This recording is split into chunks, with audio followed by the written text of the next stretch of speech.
Hey guys, Verbal Engine 95, recording live from the local county prison cell, and this seems like a perfect time to just do an episode.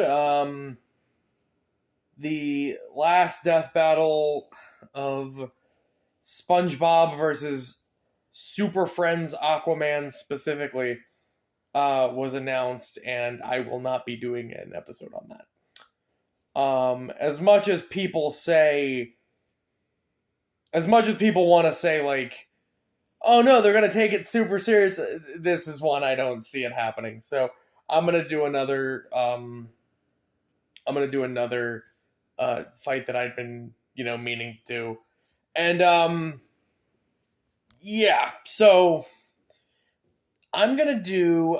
This is sort of Halloween related. I'm also fucking dressed like Freddy Krueger by coincidence. So why not? This is Brooke from One Piece versus Lord Raptor from Darkstalkers. We got two undead musicians in this fight. So I guess we'll start with Brooke. Brooke, well, I want to say he's the newest member of the Straw Hats, but I haven't watched One Piece in close to 7 or 8 years, so I don't actually know that that's true. But yeah, Brooke's a long-standing member of the Straw Hats by this point, and he is a devil fruit user, devil fruit power user. And the fruit that he consumed is very unique. It's the, I guess they're all unique, but the fruit he's consumed is the, what is it called? It's called something in Japanese different, but it's called like the like revive fruit or something. Basically, after the person who eats it dies, they come back as a skeleton version of themselves. So Brooke is a living skeleton. He has no muscles, he has no organs, he has no eyes. He's still able to see, hear, smell, do all that stuff. But he's not affected by things like hot, cold, electricity, anything. Like he's not really affected by gas. He's not affected by anything that would affect like muscle tissue or organs. um he's able to run incredibly fast, and in his words, because he has no muscle to weigh him down, he's incredibly light, so he can jump super high, and he can run on top of water without sinking, which kind of in a way it kind of like mitigates the weakness to seawater. So even though he's he can't swim, he's light enough and he's fast enough that he can move on the water. That shouldn't be possible because he needs muscle to generate movement, but let's not bring science into this. Um Similarly, of things that shouldn't be possible, if his bones are to ever get damaged, because his bones are really all he has, so if his bones are ever to get damaged, he can not regenerate them. He can heal them by drinking milk. So if he gets cracks in his bone, or if his bones break, he can just drink milk and heal them.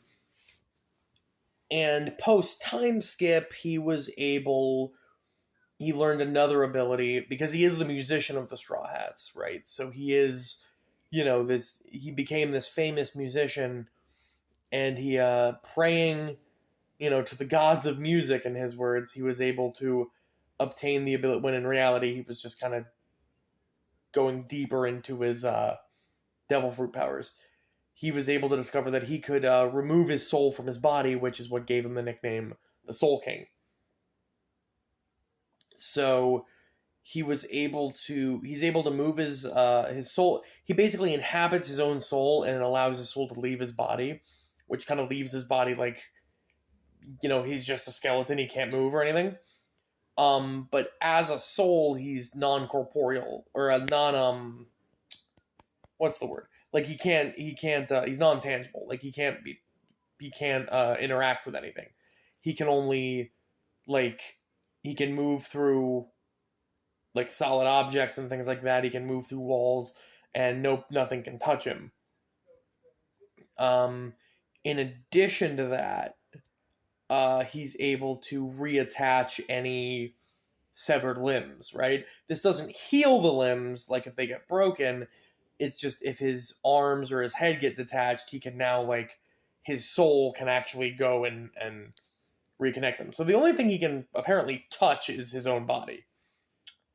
In it, and so with that, he, because of all these abilities, he's apparently 90 years old. He's able to, he's been, a swordsman for all of his 2 lives, so he's become an incredibly adept swordsman, able to send energy slashes that can cut through giant glaciers.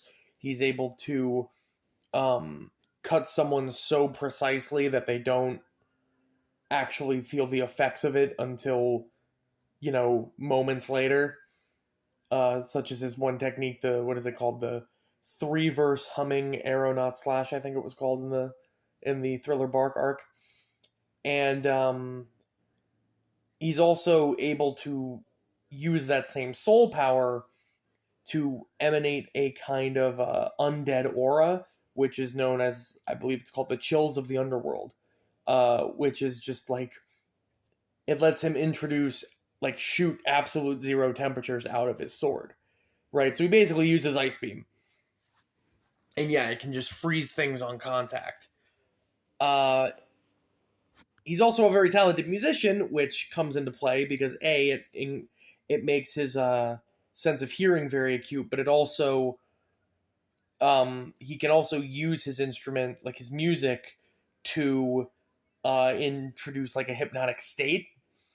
So he can actually put people to sleep, or he can make them hallucinate and think they're, like, in a completely different setting. Like, he made a group of, I think it was the fishmen. He made a group of fishmen believe they were at a festival and they were, like, having a great time and everything, but in reality they were fighting him and they just didn't. They just forgot. Yeah, so him, being a One Piece character, he would scale the thing, probably scale to Luffy. Well, because the Straw Hats consider him to be fast, right? So with things like Luffy and Sanji being able to, like, dodge lasers, you would think that Brooke would also be able to do the same thing, and by Death Battle rules of scaling, we would probably put him in light speed category or above light speed category. So yeah. Moving on to Lord Raptor. Now, I'm not as familiar. I'm not even really familiar with One Piece, to be honest with you. I've just seen a lot of clips of it. I watched up until episode 800 or something, and then I was like, nah, we good. But Lord Raptor was essentially an Australian musician in the late 1800s who, throughout his career, had been introducing occult lyrics into his music. And, well, sorry, no, he was born in the 1800s. I guess this would have meant the 1920s, 1930s. He was introducing occult music into his occult lyrics into his music, slowly over the course of his career, creating an incantation that led to a giant sacrifice of both himself and his audience. Right? Now, what had happened is, because of this, he went to the demon realm and Darkstalkers, I think it's called. It's not hell, but it's essentially hell. And Jeddah at the time was still imprisoned, I believe, so it was the other demon guy. It was Jeddah's subordinate who gave Raptor gave him the ability, like, gave him his current ghoul form, and basically gave him the mission of go hunt and kill and absorb the power of all the other Darkstalkers and become more powerful. So with many different, depending on the timeline, many different goals in mind, he went out to do that. But he also became a rock star, in it. So, and using the guise of a rock star to actually absorb the souls of his audience. So with his demonic form, or with his zombified form, he actually has a lot of unique abilities. He's able to generate electricity from his body. I think that's called the death voltage or something. He can shapeshift his body. He's able to whip his spine around like a like a rope basically, so he can extend and reach, go everywhere. He can turn his bones into things like swords. He can turn his arms into things like chainsaws, buzz saws. Um, he can spin around like a bladed top and slice you and everything. He's got a lot of really like wacky abilities that he does with this shape shifting. The other thing he does is he's able to separate somebody's soul, like basically remove somebody's soul. This doesn't absorb it, but he does just kind of without their, most people without their soul, they just kind of die anyway, and then he just eats their soul, and gains their power. And that's kind of the point of his music. His music is his method of doing this. Scaling to Darkstalker characters, he'd again likely be. I think it's stated. I think he's in the same class as like Morgan and Dimitri, so he's not like super super super high tier, but he should be again like faster than light travel. Should be superhuman strength and everything. Yeah, and he, because his body is so weird and shapeshifty, he's not only reattached severed limbs, he's also apparently capable of still controlling them while they're detached. So his arms can like attack you independently. I forget what fight he was in, a fight with somebody. I forget what fight he was in. And that happened, and like the arm came and like attacked the person after they split. I want to remember that. But yeah. His only real weaknesses seem to be like fire, from what I remember. I think that was in the anime, yeah, that where he was attacked with fire. But otherwise, it depends on which ending you go with, because like a true fighting game, there's every character has their own ending, and each one is canon depending on, certain ones are canon, certain ones aren't. In Lord Raptor's ending, he kills Jeddah. Well, we know that that's not true, because Jeddah's still alive. But he kills Jeddah and absorbs his power, and the power is too much for him, and it blows up and kills him. So, yeah, and he's also got a weird relationship with one other character, but I don't really know anything about that. Yeah, so Raptor is what is he called? The rock star from the Underworld.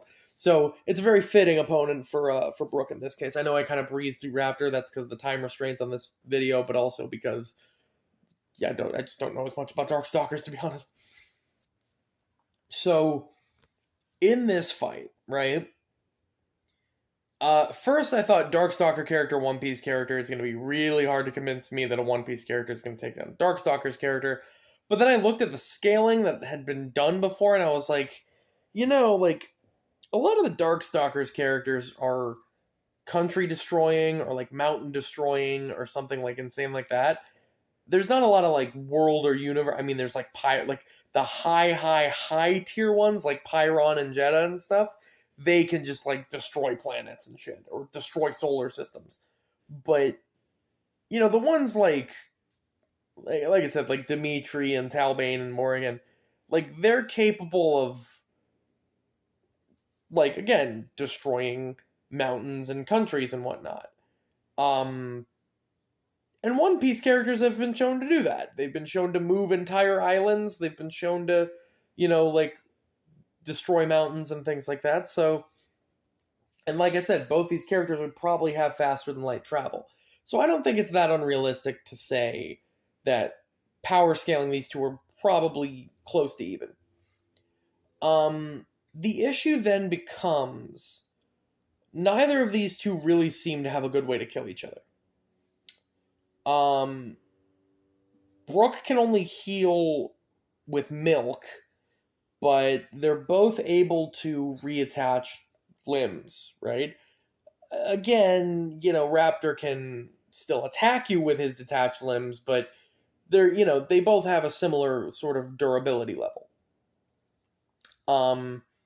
Or should I say they both have not healing per se, but they both have a healing like ability. And Brooke even has a way to survive Raptor separating his soul from his body, which is Brooke being able to inhabit his own soul. So he could either just go back into his body, or he could avoid Raptor. Like I said, he can't be touched, so he could like dive into the floor or dive through a wall or something.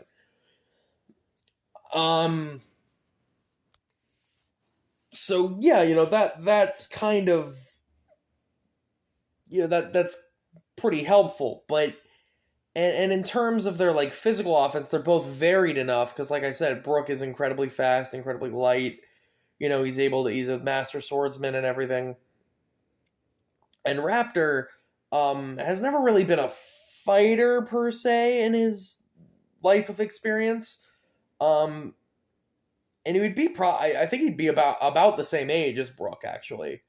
Because he was born in 1890 or something, and if Darkstalkers takes place in the 90s, then yeah, it would be, he'd be about 100, whereas Brooke would be about 90 years old. So, but Brooke spent both of his lives training as a swordsman, whereas, Raptor's just a musician. And they both have similar abilities with their music as well, right? Brooke can hypnotize people and make them hallucinate.